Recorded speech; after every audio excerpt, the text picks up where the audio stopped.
Pagi, gereja Tuhan. Hari ini kita mau belajar dari firman Tuhan tentang bagaimana membangun hubungan pribadi dengan Tuhan. Entah betapa pentingnya membangun firman Tuhan itu. Memiliki hubungan pribadi dengan Allah. Saudaraku, apakah saudara dan saya, ada tiga pertanyaan yang perlu kita simak. Apakah saudara dan saya sudah membangun hubungan pribadi dengan Tuhan? Jika belum, itu pertanyaannya mengapa? Kalau sudah, ya silakan di-maintain, dipelihara, terus ditingkatkan. Pertanyaan nomor 2 adalah, adakah penghalang bagi Anda dalam membangun hubungan pribadi dengan Tuhan? Dan yang ketiga adalah, apa saja yang akan Anda lakukan dalam level pengenalan tentang kuasa Kristus?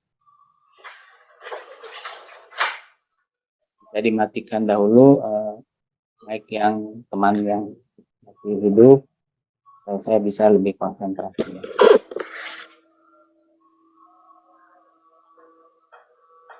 Saudaraku, kita baca firman Tuhan mengenai hal ini dari Yohanes 14 ayat 15 sampai 17. Firman-Nya berkata demikian, kalau kamu mengasihi aku, kamu akan menuruti segala perintah.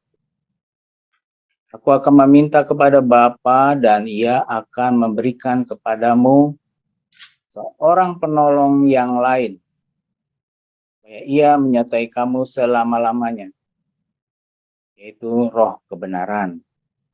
Dunia tidak dapat menerima Dia, sebab dunia tidak melihat Dia dan tidak mengenal Dia.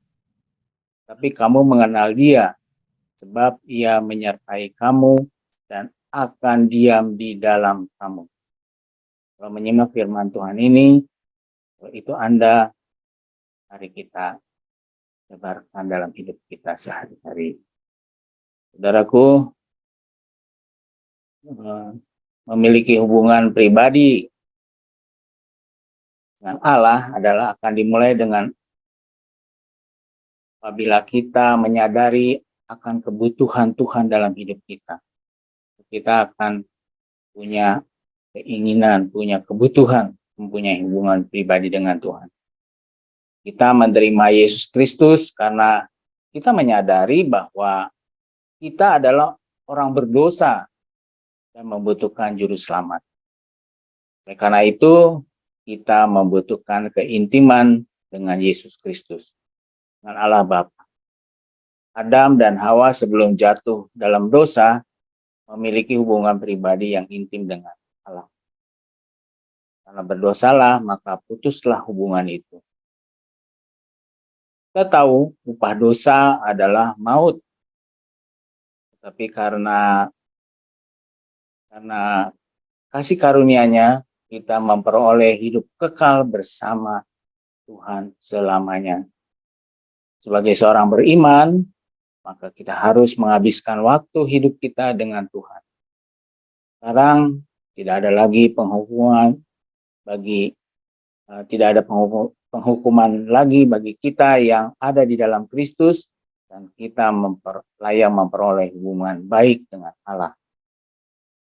Memiliki hubungan pribadi dengan Allah berarti kita melibatkan Allah atas segala sesuatu yang kita kerjakan, melibatkan segala sesuatu yang kita libatkan, yang melibatkan Allah.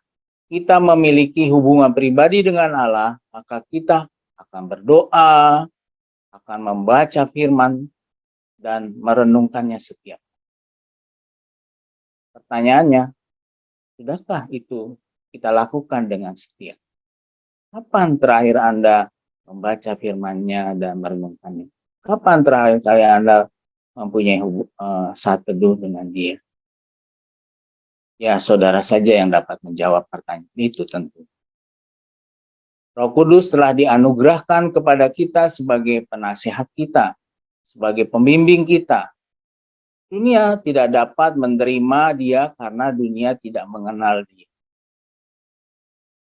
Orang yang memiliki hubungan pribadi dengan Allah adalah orang yang mengenal Allah. Roh Kudus akan menasihati kita, mengarahkan hidup kita. Tanpa kehadiran Roh Kudus, kita tidak mampu melawan kejahatan. Setelah menerima Roh Kudus, kita disebut sebagai anak-anak Allah yang akan berdoa tak henti-hentinya bersama Roh Kudus. Kita akan membaca Alkitab bersama Roh Kudus, dan kita akan menjadi jemaat yang berpegang teguh kepada Alkitab. Saya kepada Allah yang menyertai setiap hari hidup kita merupakan memiliki hubungan pribadi dengan Allah. Semakin intim, semua kebenaran semakin jelas.